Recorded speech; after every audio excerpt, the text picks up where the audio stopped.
Dr. Leila Ahmed's famous book, A Quiet Revolution, explored the phenomenon of the spread of hijab in the US.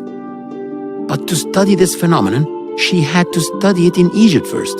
The idea that Islam oppressed women and therefore you needed imperialists to liberate Muslim women was a British imperial idea. It developed in the 19th century, late 19th century, when and it was very strong in Egypt, but also in India. And of course, the imperialists believed not only Islam, they believed Hinduism, and anything else anything that was not British and white was oppressive to women.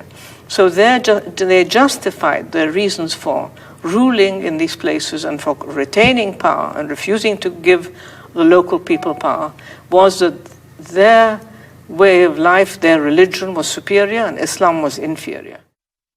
In the late 19th century, when the British began to propound the idea that the sign of Islamic inferiority was the hijab, in fact, Christians, Jews, and Muslims in Cairo all wore some form of head covering. So Qasim Amin published a book in 1899. He studied in Europe, by the way. He was an Egyptian lawyer who studied in France and was very close to the French, and in Egypt he was close to the British rulers. And he wrote a book calling for the end of hijab and for women's unveiling. Because he argued that this was necessary for the progress of the nation, not just for the women, but the progress of the nation. And this became something widely accepted by the ruling classes of Egypt. And that was why, historically, why people like me and my mother never wore hijab, because we were the products of an era which inherited the British belief that hijab was a sign of Muslim inferiority and therefore we don't need to wear it. When I began to think about the question in the mid-1990s, the hijab was very rare still in America. I had no students who wore hijab back then. So at that point I began to ask myself, so why are they wearing hijab in America? You know, I didn't wear it in Egypt 50 years ago. It doesn't mean we gave up Islam, but why is it becoming now important?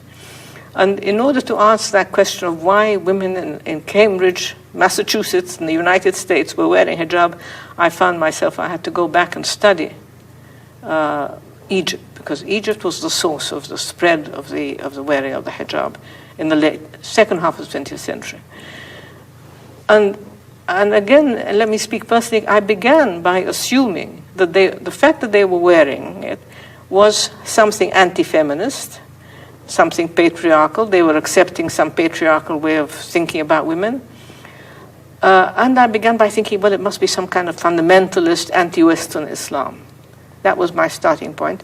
And you can see how my own assumptions were marked by my own heritage, growing up in Egypt in the era when colonial ideas of the inferiority of Islam or the backwardness of veil were normal. I grew up in that world, and many people of my generation some people are very angry at women wearing hijab today. And I started not by being angry, but by being baffled. And I wanted to answer, what does it mean? Are they fundamentalists? Are they anti-feminists? What is it?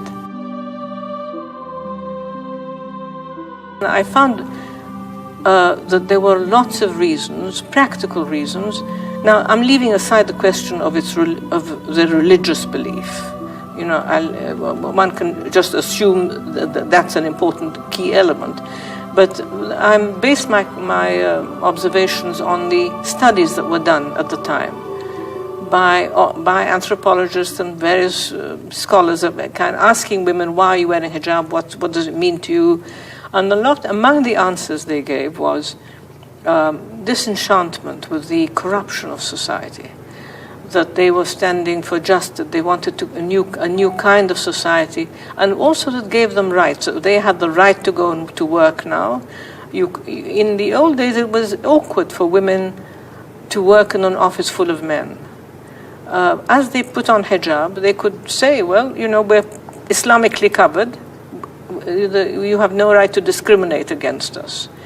And so this was a way of getting jobs, and it empowered them within the family, because they could tell their parents, yes, we can go out alone. If their parents objected, say, you know, we're Islamic women, and we show it in our dress, and we have the right to do this, to go out, to pursue our positions and jobs.